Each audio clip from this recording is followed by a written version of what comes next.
Hey everyone, this is Tim from YourSix Studios. Today in this video, I'm going to show you how to turn off the system sound effects when you're moving around on your screen. All you hear is like a click and also the background music. So we're on the home screen here. Let's go up to the top and then go to settings and then scroll on down to sound. Then we want to go to where it says audio output and then go to the right and then scroll on down to the bottom of this list and we can go to general.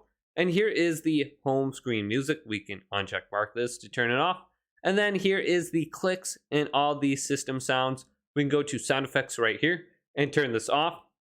Now when we move up and down, we will not hear any clicks whatsoever in the background. So go to those two options right here and you should be good to go. If this quick little video did indeed help you guys out, leave it a big thumbs up and subscribe to my channel down below for more tech videos coming up next on YourSix Studios.